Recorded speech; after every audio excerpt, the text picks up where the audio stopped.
They say a funeral reveals the truth about a person's life. That when someone dies, you finally see who they really were by the people who show up to mourn them. Well, let me tell you something about my husband's funeral. Every single person in that room was wrong about him. Every single one.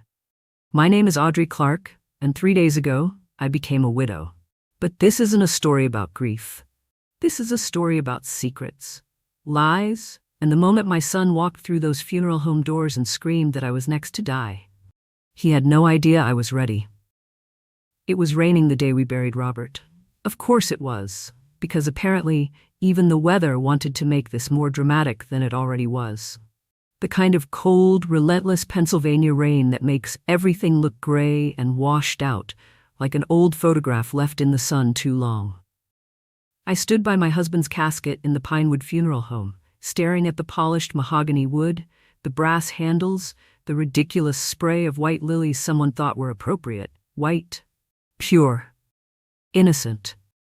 The irony wasn't lost on me.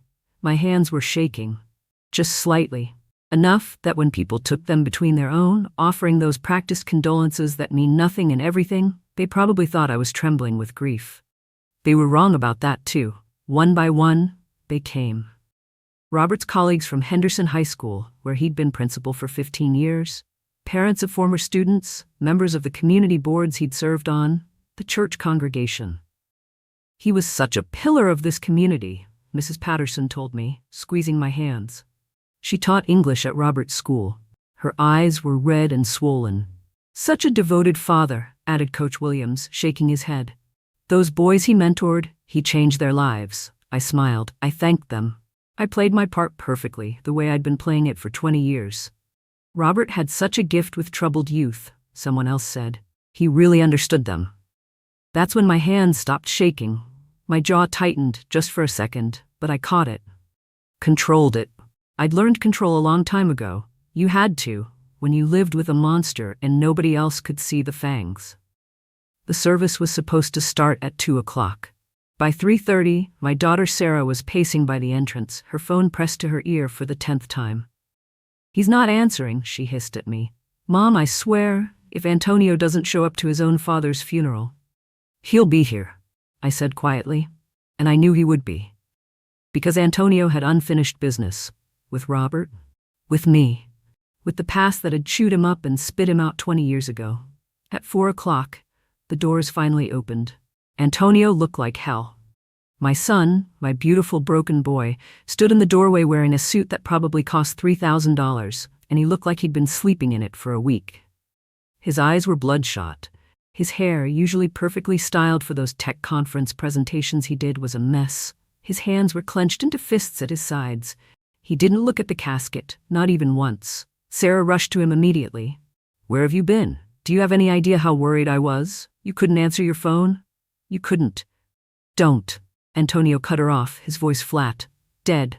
Just don't, Sarah. The whole funeral home had gone quiet. People were staring, whispering.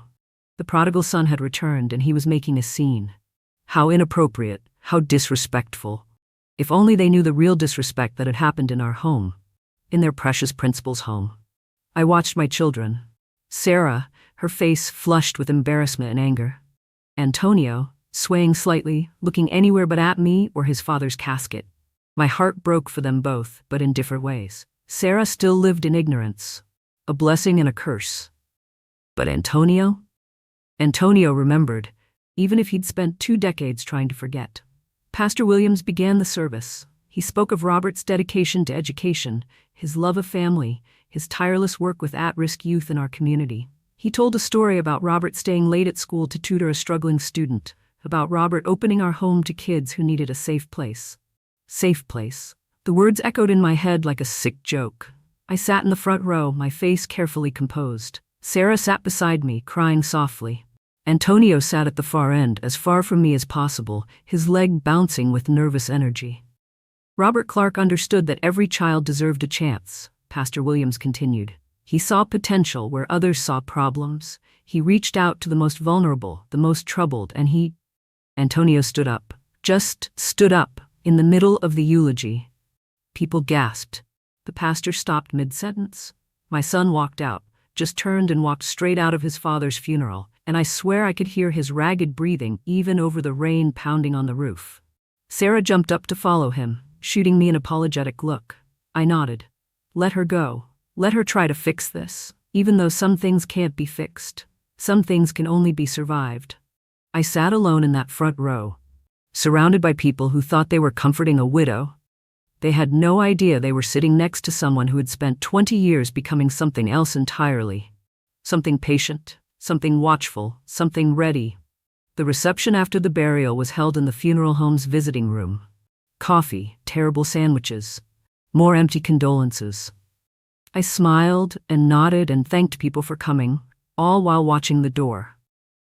Antonio hadn't left. I knew he wouldn't. He was waiting for his moment. It came when I excused myself to the restroom. The hallway was empty, dim. My footsteps echoed on the tile floor. That's when he stepped out from the side corridor. Mother. His voice was slurred. From drinking, from grief, from rage, maybe all three. Antonio, I said calmly, are you all right? He laughed. Actually laughed, and it was the most terrible sound I'd ever heard come from my child. Am I all right? Am I all right? He stepped closer. I could smell the whiskey on his breath, see the broken blood vessels in his eyes. My son was 32 years old and looked 50. You think you've won, he whispered, his face inches from mine. You think you're safe now that he's gone. But I know what you did, Mother. I know everything. My heart was pounding, but I kept my face neutral. Antonio, you're not making sense. What are you? Don't. He grabbed my arm, not hard enough to hurt, but firm enough to make his point. Don't play innocent with me. I've spent 20 years in therapy, Mother. 20 years piecing together what you did to me. The medications, the sickness, the way you made me think I was crazy, that I was the problem. For a moment, I saw it in his eyes, all that pain, all that confusion, all that betrayal. My son thought I was the monster. He'd built his entire narrative around that belief because the truth was too terrible to face. Today you're next, he hissed. Do you hear me? Today. You're next. Then he was gone, brushing past me, leaving me standing alone in that dim hallway with my heart racing and my mind spinning. I stood there for maybe 30 seconds, trying to steady my breathing, when I heard footsteps behind me. Mrs. Clark? I turned. Detective Linda Morrison stood there, her face professionally sympathetic but her eyes sharp. I'd noticed her at the funeral. She'd been watching us. Watching Antonio. Watching me. Detective, I said, my voice steadier than I felt. Thank you for coming. Robert would have appreciated. Mrs. Clark, I need to speak with you about your husband's death. The world seemed to tilt slightly. I don't understand. Robert had a heart attack. The doctor said. The toxicology report came back. She pulled out a small notebook, flipping it open. There were some unusual markers. Nothing conclusive, but enough that we need to ask some follow-up questions. My hands had been shaking all day. During the condolences, during the service, during Antonio's threat. But now they were perfectly steady. Robert had a very stressful job, Detective, I said calmly. He worked long hours, he had high blood pressure. These things happen. Detective Morrison studied my face for a long moment. Too long.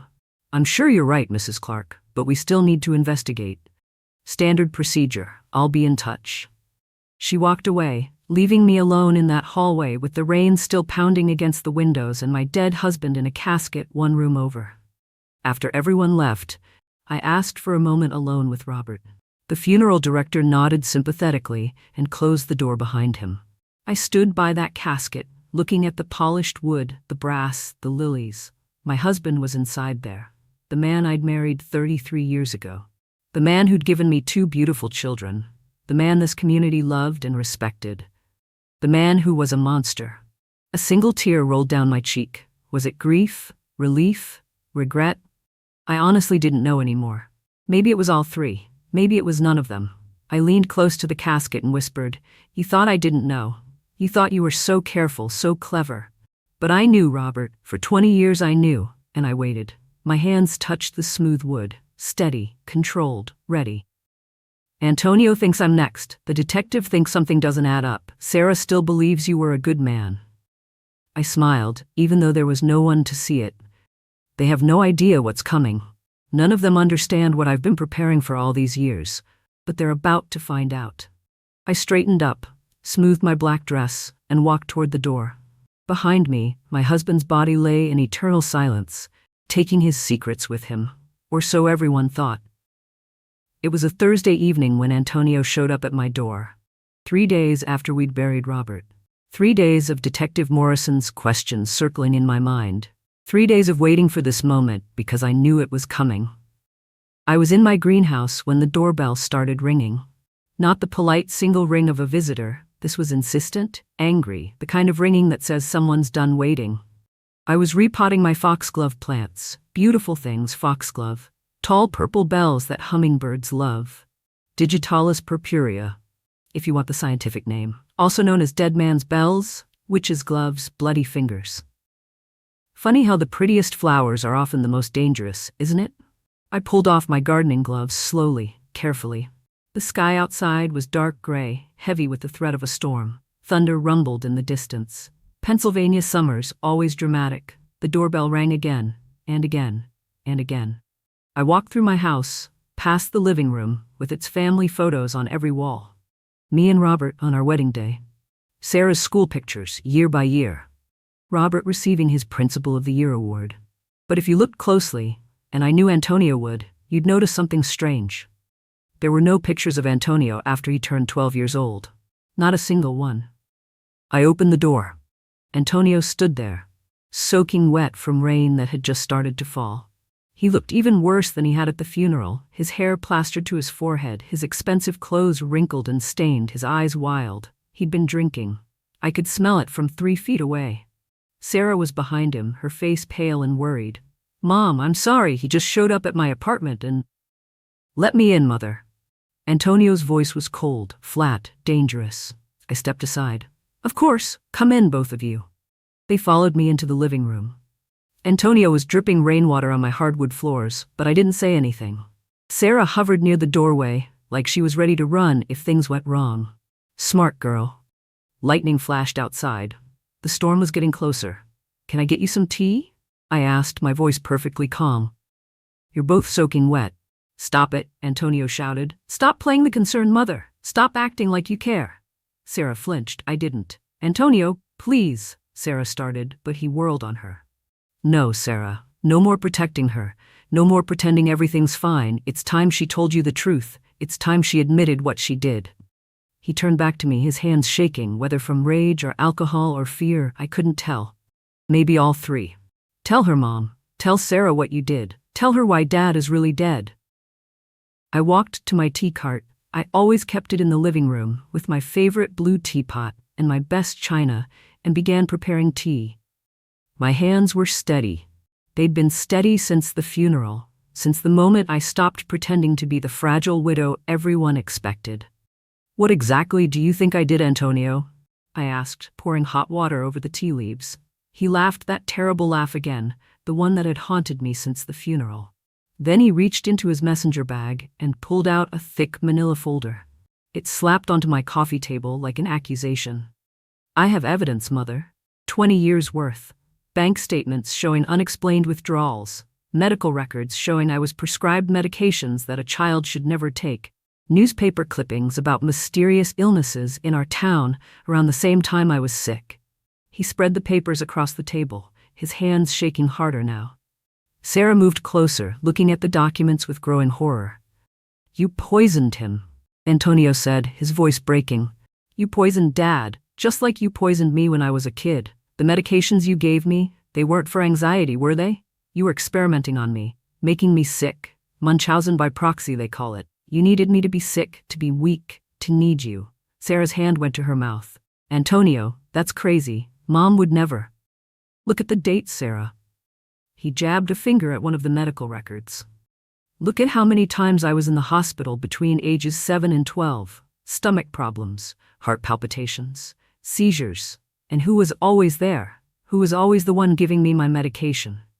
He looked at me, his eyes full of pain and accusation, and something that looked almost like hope, like he wanted me to deny it, to prove him wrong, to not be the monster he'd decided I was. "You made me sick, Mother. And when I finally got away from you, when Aunt Linda took me to California, I got better. Isn't that strange? The second I left your care, all my health problems disappeared."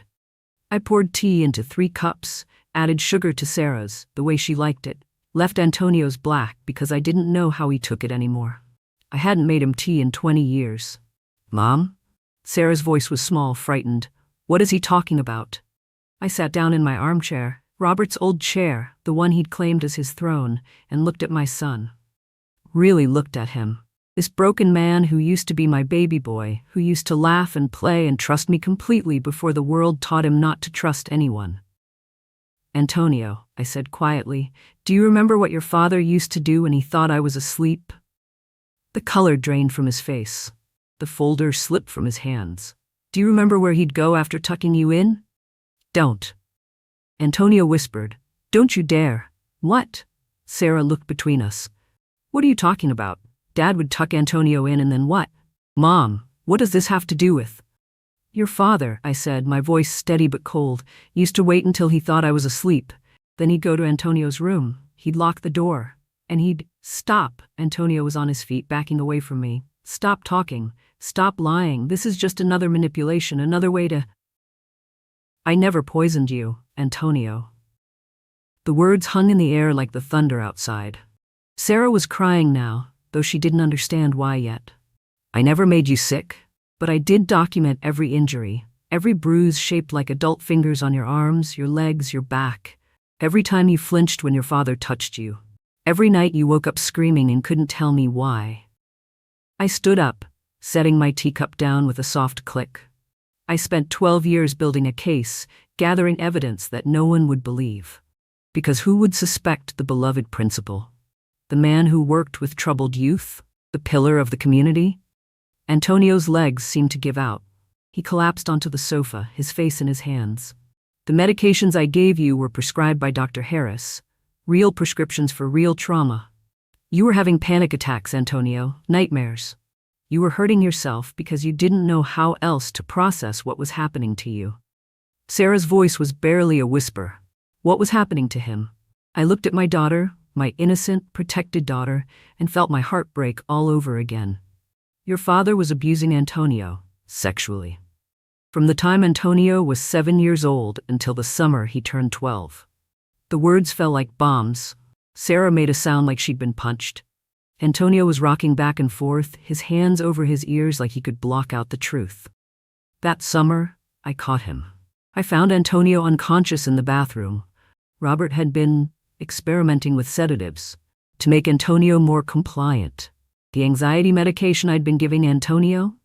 Robert had been switching it with something else, something stronger. Lightning cracked outside, so close the house shook. The lights flickered. I couldn't go to the police. Robert had connections everywhere. The sheriff was his college roommate. Half the police force sent their kids to his school. I had no physical evidence that would hold up in court. Robert was too careful. It would have been my word against his, and who would they believe? The hysterical wife or the respected educator? I walked to the wall of family photos, touched the last one of Antonio, smiling, age 12, still innocent enough to trust that adults would protect him. So I made a different choice. I sent you away. I called my sister Linda in California and begged her to take you. I told you, my voice cracked. I told you I couldn't handle you anymore, that you were too much trouble, that I didn't want you here. Antonio was sobbing now. Sarah had moved to sit beside him, her arm around his shoulders, both of them crying. I made you hate me, Antonio, because I knew if you hated me, you'd stay away. You'd stay safe. You'd never come back to this house where your father could hurt you again. But the sickness, Antonio choked out. I was always sick. The hospitals, the tests, were real. You were sick from the trauma, Antonio. Psychosomatic illness from abuse. And yes, from whatever drugs Robert was giving you without my knowledge. When you left, when you got away from him, you healed. Your body finally felt safe. I turned back to face them. Your father died of a heart attack, Antonio. The detective will find nothing, because there's nothing to find. But yes, I'm glad he's dead. I've been glad every second since I found him on the kitchen floor 3 weeks ago. Thunder crashed directly overhead. The lights went out for a moment, plunging us into darkness before flickering back on. And no, Antonio, you're not next. You were never the target of my anger. You were the reason I stayed, the reason I survived. The reason I spent 20 years waiting for the right moment to act. Sarah found her voice. Act? Mom, what do you mean, act? You said Dad died of a heart attack. You said the detective won't find anything. What did you? I looked at both my children. The daughter who still believed in innocence. The son who'd spent 20 years believing a lie to protect himself from a truth too terrible to face. If you truly want to know what happened, I said, if you want to understand what I discovered and what I did about it, you need to hear the whole story. I walked toward Robert's office, the room that had been locked for 30 years. The room he'd never let anyone enter. The room I'd finally opened 3 days ago. And you need to see what I found in your father's locked office. I put my hand on the doorknob. Behind me, I could hear Sarah and Antonio getting to their feet, drawn forward by horrible curiosity. What I found, I said, turning the handle, will make you understand why I'm not guilty of murder. The door opened with a creak. Inside, in the darkness, I could see the outline of filing cabinets, a desk, boxes stacked against the walls. It will make you understand that what I did was justice. I turned on the light. Antonio screamed. Robert's office. His sanctuary, his locked kingdom that no one was allowed to enter for 30 years of our marriage. Stay here, he'd always say. Important school documents, confidential student records, you understand. And I did understand. For too many years, I understood and accepted and believed. Until I didn't. Sarah pushed past Antonio, who was frozen in the doorway, his face white as bone. She stepped into the office, looking around at the filing cabinets, the meticulously organized desk, the boxes stacked against the walls. What is all this? She whispered. I walked to Robert's desk, solid oak, expensive, the kind of desk that says, important man, and unlocked the bottom drawer. I'd found the key in his wallet the day he died. I'd been carrying it in my pocket for 3 days, feeling its weight, preparing for this moment. Inside the drawer was a black leather journal. The kind with gold-edged pages and a ribbon bookmark. Expensive, well-maintained, loved. And beside it, 3 USB drives and a small wooden box. I pulled them out and set them on the desk. My hands weren't shaking. They should have been. Normal people's hands would shake when handling evidence of evil. But I'd stopped being normal a long time ago. After your father died, I said, my voice steady, I finally had access to everything, to this room, to his secrets, to 30 years of documentation. Antonio finally moved, walking into the room like a man in a dream. Or a nightmare. Sarah stayed close to him, her hand finding his. I opened the journal. The first page had a date, August 15, 1995. Nearly 30 years ago. Before Antonio was even born, and a name, Michael Patterson, age 11. Below the name, Robert had written notes, times, places, descriptions that made my stomach turn even now, even after I'd read them a dozen times trying to understand how the man I'd married could have written such things. He documented everything, I said quietly. Names, dates, photographs. Sarah made a small sound. Photographs? I didn't answer. I just turned the pages. Name after name after name. Boys, mostly. A few girls, ages ranging from 8 to 14, students from Henderson High School, children from the community programs Robert ran, kids from our church, the neighbor's son who used to mow our lawn. And then, on page 47, Antonio Clark, age 7. Antonio's knees buckled. Sarah caught him, helped him into one of Robert's leather chairs. She was crying silently, tears streaming down her face as I kept turning pages. Antonio's name appeared again and again. Robert had documented every instance of abuse with the meticulous pride of a collector showing off his treasures. Dates, times, locations in our house, the basement, the attic, Antonio's own bedroom while I slept 2 doors away. I'm going to be sick, Sarah whispered, and she was. She grabbed the wastebasket from beside Robert's desk and vomited, her whole body shaking with horror and grief. I closed the journal and looked at my children. Both of them broken. Both of them changed forever by what they were learning about the man who'd raised them. There are 63 names in this journal, I said. 63 children over 30 years. And these USB drives contain more photographs, videos, evidence that Robert kept because he was arrogant enough to think he'd never be caught. How long have you known? Antonio's voice was barely audible. I discovered the abuse when you were 12. That night I found you unconscious in the bathroom. I thought you'd tried to hurt yourself. I called 911, terrified I was going to lose you. But at the hospital, when they ran the tests, they found sedatives in your system. Strong ones. The kind a child should never have. I sat on the edge of Robert's desk, facing my children. I confronted your father that night. He denied everything at first. Then he threatened me, said no one would believe me, that he was the respected principal, and I was just the bitter wife, that if I tried to expose him, he'd destroy me. He'd take Sarah. He'd make sure I looked insane. Why didn't you go to the police anyway? Sarah asked, wiping her mouth. Because he was right. I had no proof. Just my word against his. The sheriff was his college roommate. The district attorney's son was one of his students. I didn't know then if that child was also a victim. Robert had connections everywhere. He'd built a perfect fortress of respectability around himself. So I made a different plan. A longer plan. I sent Antonio to California, making him hate me so he'd stay away and stay safe. And then I started gathering evidence. Real evidence. The kind that couldn't be dismissed. I picked up the journal again, feeling its weight. I installed cameras in this office. Hidden ones. I tracked every time Robert came in here, every time he locked that door. I documented his patterns, his trips, his interactions with children. I kept detailed notes of everything I observed. And I waited. For what? Antonio asked. For enough evidence. For the right moment. For proof that would be undeniable. Thunder crashed outside, and the lights flickered again. But I didn't know about this journal until 3 days ago. I didn't know he'd documented his own crimes. I didn't know there were 63 names. I thought it was just you, Antonio. Just my baby boy who I couldn't save. My voice finally cracked. The first time my composure had broken. If I'd known, God, if I'd known about all those other children. That's when the doorbell rang. All 3 of us jumped. Sarah looked at me with wide, frightened eyes. Who would be here at this hour, in this storm? I invited her, I said quietly. Antonio's head snapped up. What? I walked past them, through the house to the front door. Through the window, I could see Detective Morrison standing on my porch, rain soaking her coat, her expression unreadable.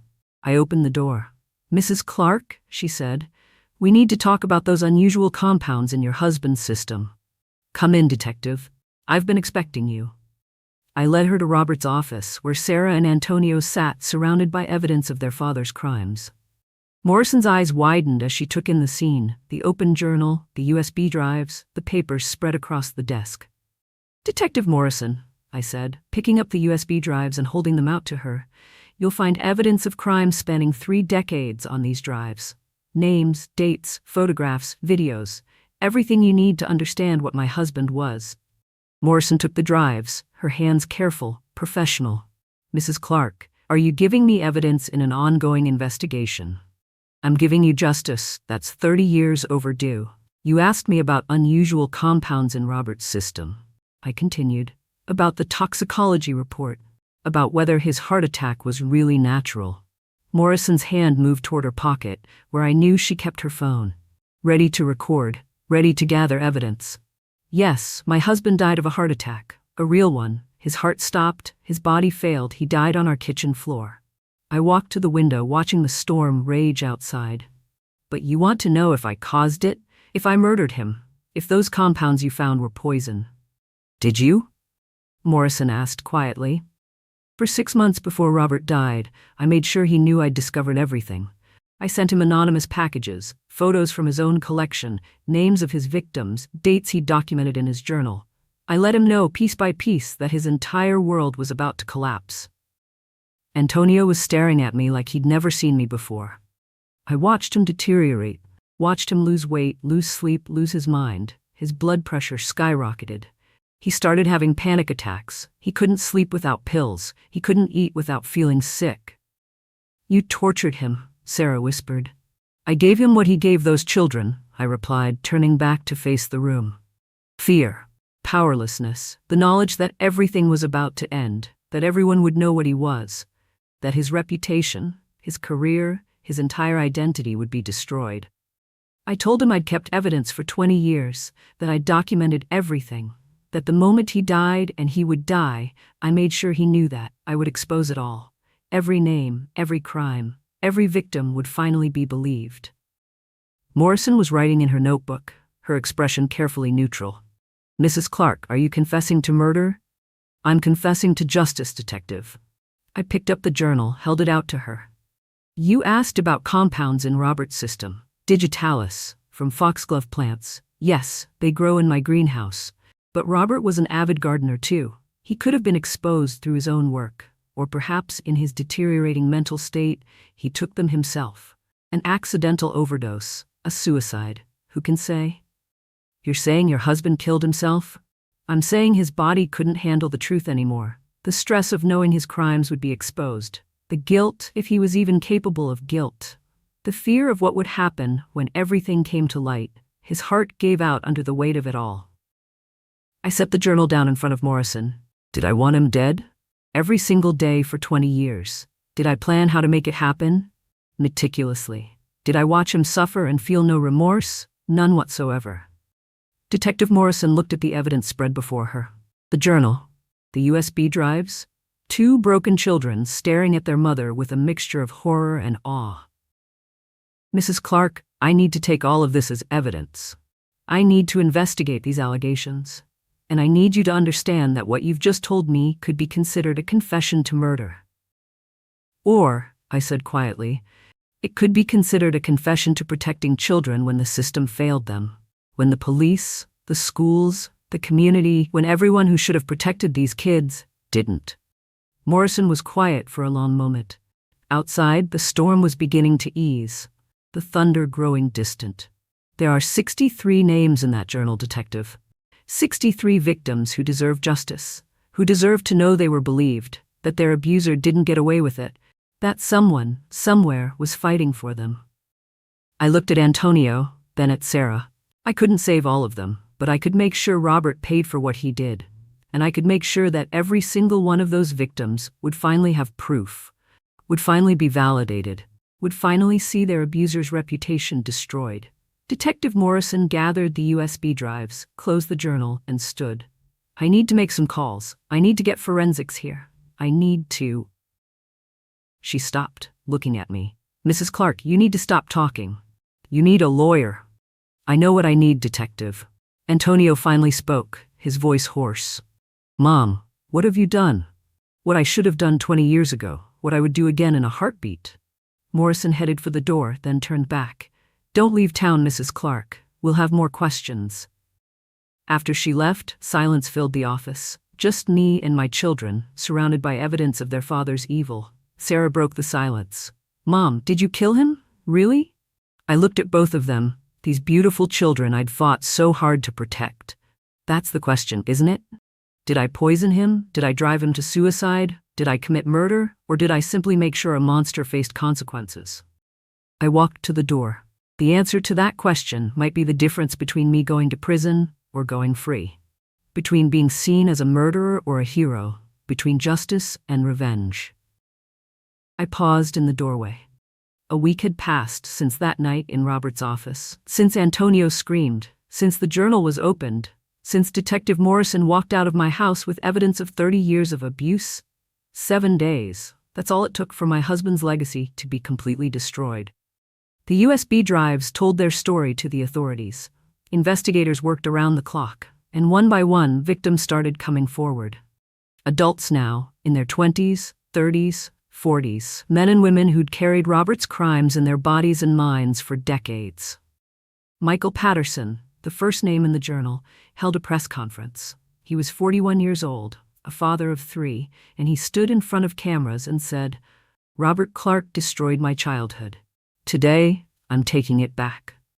37 others followed. They told their stories. They corroborated the evidence. They confirmed that the beloved principal, the pillar of the community, the man everyone trusted, had been a predator hiding in plain sight. Henderson High School removed Robert's name from the scholarship fund. His portrait came down from the main hallway. The Teacher of the Year award he'd won 5 times was quietly discontinued. Robert Clark's reputation didn't just die. It was obliterated, erased, as if he'd never existed at all. But I still existed, and there was still the matter of how he died. Detective Morrison came to my house at dawn. I'd been expecting her. I'd made coffee, the good kind, from the French press, and set out 2 cups. The storm had passed. Pale morning light streamed through my Kit Clark windows, making everything look soft and new, like the world had been washed clean. Morrison sat across from me at my Kit Clark table, the same table where Robert and I had eaten breakfast for 33 years, where I'd fed my children, packed their school lunches, pretended everything was normal. "The toxicology report came back again," Morrison said, wrapping her hands around her coffee cup. "There were compounds consistent with digitalis poisoning from foxglove plants, the same plants growing in your greenhouse." I sipped my coffee. It was perfect, strong, hot, bitter. "Robert had a heart condition, Detective. He was under severe stress. These things happen." "You're a former accountant, Mrs. Clark." Morrison's eyes were sharp, assessing. "You're meticulous. You planned everything else perfectly. 20 years of documentation, protecting your son, gathering evidence. Did you plan this too?" Before I could answer, I heard the front door open, footsteps in the hallway. Antonio and Sarah appeared in the Kit Clark doorway, and my heart caught in my throat. My children. Together. United. "Mom," Sarah said, her voice firm, "you need to stop talking to the detective without representation." Antonio moved to stand beside his sister. For the first time since he was 12 years old, he looked at me without anger, without blame, without that wall of hurt between us. "We spoke to a lawyer," he said. "A good one. He's on his way." Morrison raised an eyebrow. "That's your right, of course." "We also spoke to some of Dad's victims," Sarah continued. She pulled out a folder, so many folders in this story, so much documentation, and set it on the table. "They're willing to testify, not about what he did, about what Mom did." My hands started to shake. After all this control, all this composure, my hands were finally shaking. "They said you tried to help them," Antonio said quietly. "Some of them remember you asking questions, being concerned, documenting their stories when no one else would listen. They said you were building a case, even when you knew no one would believe you." Tears started rolling down my face. I couldn't stop them. 20 years of holding everything inside, and now it was all spilling out. "There's a teacher from Dad's school," Sarah said, her own voice breaking. "She came forward yesterday. She said she reported concerns about Dad 15 years ago. To the school board, to the superintendent. She said they buried her complaint because Dad was too valuable, too respected. She said you were the only one who believed her." Morrison leaned back in her chair, studying me, studying my children, taking in the scene, this broken family trying to piece itself back together. "Mrs. Clark," she said finally, "I can't prove you poisoned your husband. The digitalis levels were trace amounts. They could have been accidental exposure from your greenhouse work. They could have been self-administered. Robert could have deliberately ingested them himself. Suicide wouldn't surprise me, given the guilt and fear he must have been feeling." She stood up, closing her notebook with a decisive snap. "And honestly, given what we've uncovered, given the testimony of 37 victims and counting, given the evidence of systemic failure by every institution that should have protected these children, I don't think any jury in this county would convict you even if I could prove you did it." Hope fluttered in my chest, fragile, dangerous. I'd spent so long not allowing myself hope. "But I need to hear you say it," Morrison continued, looking directly at me. "For my own conscience, for the report I have to file. Did you kill your husband, Audrey Clark?" I looked at my children. Sarah crying silently, her hand on Antonio's shoulder. Antonio, his face a mixture of pain and understanding and something that might have been forgiveness. Then I looked at Detective Morrison. "Detective, I'm 58 years old.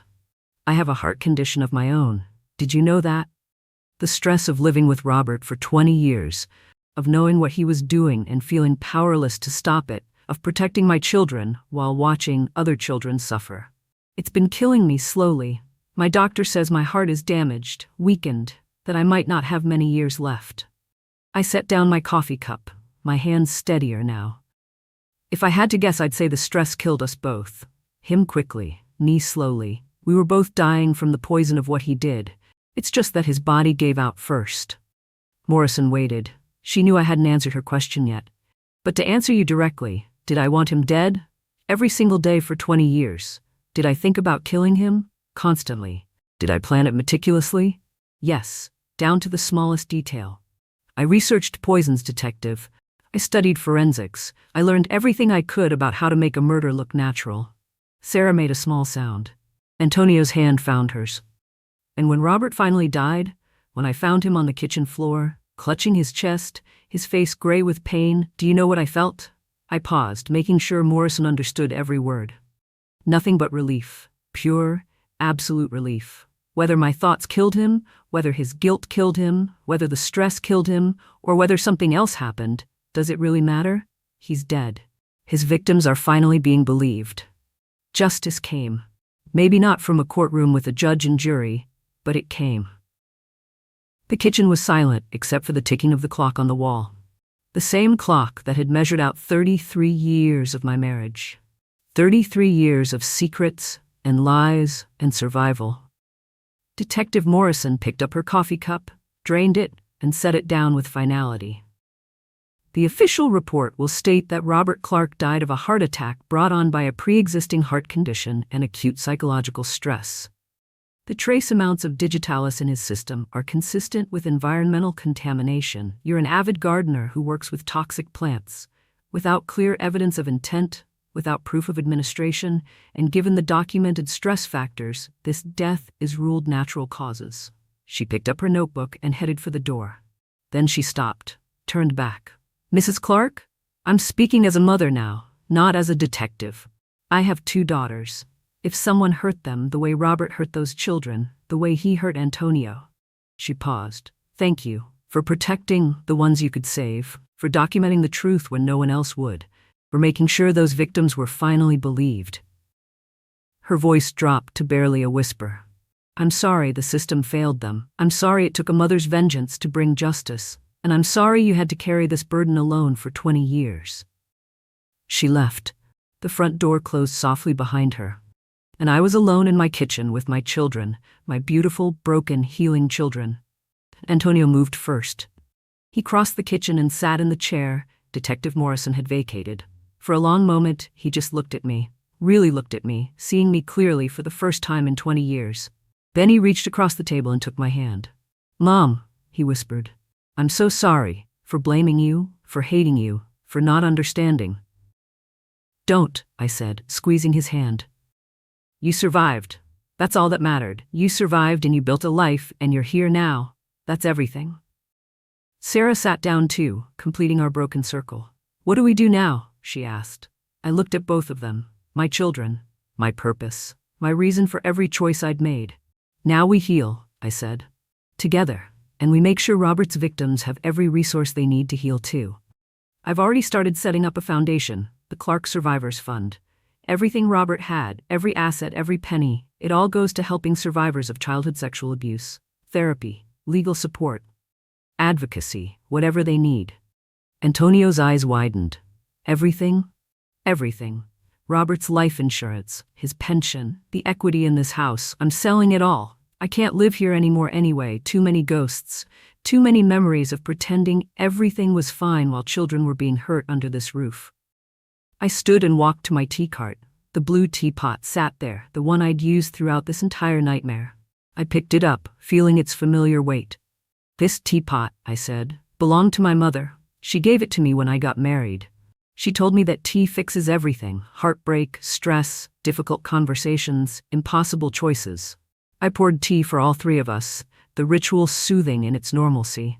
She was wrong, of course. Tea doesn't fix anything, but it gives you something to do with your hands while you figure out how to survive. We sat together, drinking tea as the morning light grew stronger. Outside, birds were singing. Life was continuing, indifferent to our pain and our healing. You didn't just want revenge, Antonio said quietly. You wanted to make it right. I wanted to make sure that when I die, and I will die, probably sooner than any of us would like, I could finally sleep peacefully. Knowing that monster couldn't hurt anyone ever again. Knowing you were safe. Knowing his victims were believed and supported. Knowing I did everything I possibly could with the impossible situation I was given. That's when I noticed it. A single foxglove bloom in a small vase on the table. I didn't remember putting it there. Maybe Sarah had.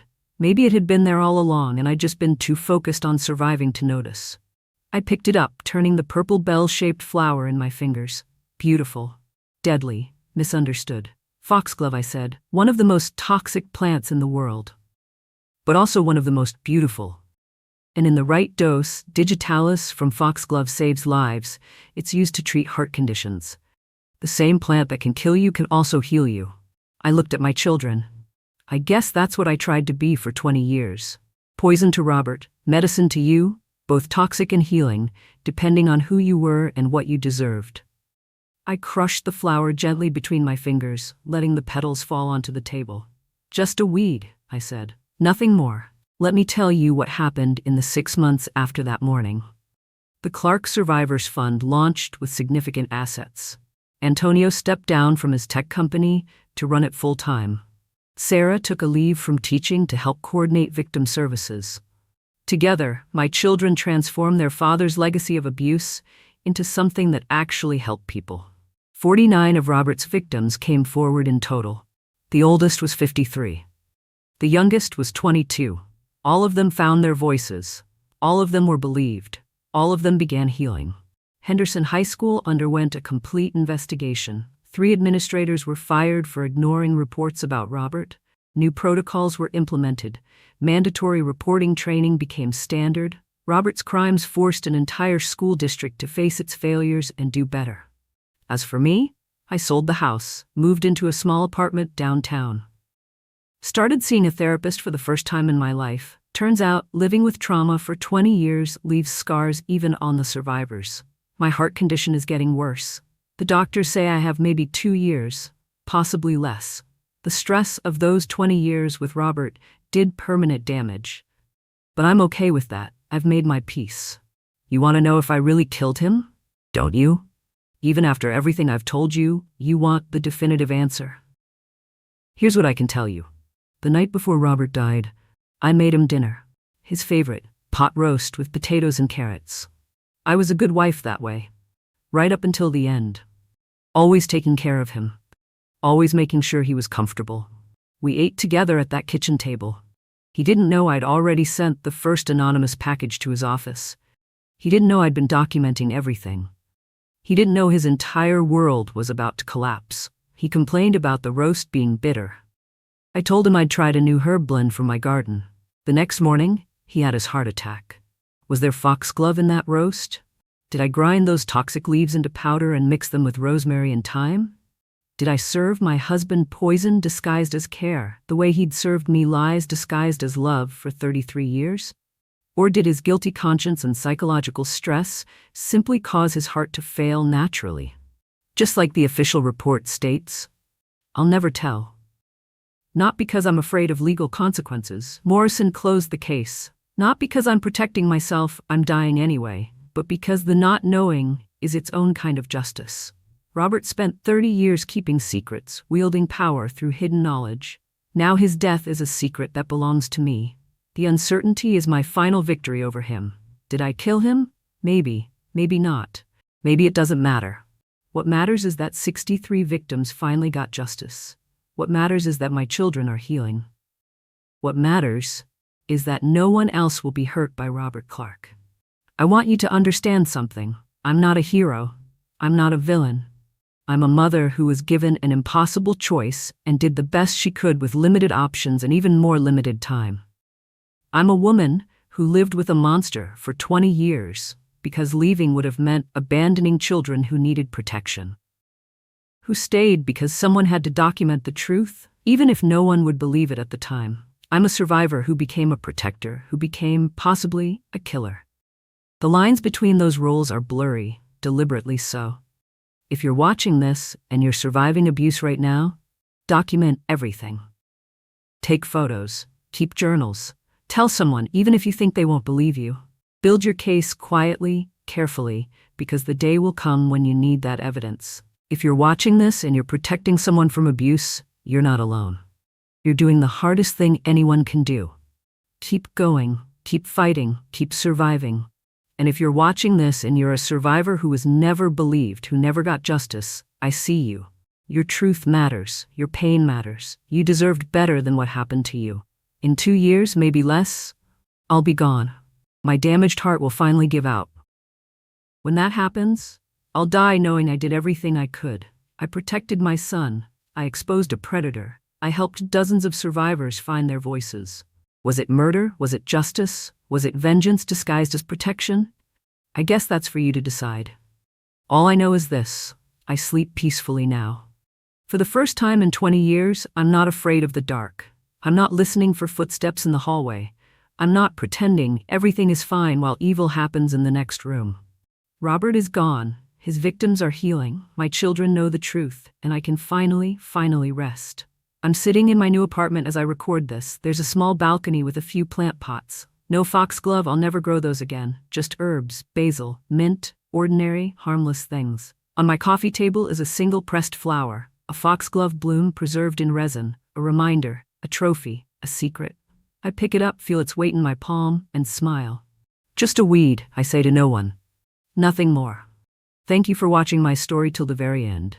Thank you for listening to the truth about my family, my choices, and my survival. If this story moved you, if it made you think about justice and revenge and protection and love, please hit that subscribe button. Share this series with someone who needs to hear it. Someone who's surviving, someone who's protecting, someone who needs to know they're not alone. Comment below and tell me, do you think I'm guilty? Do you think justice was served? If you were in my position, what would you have done?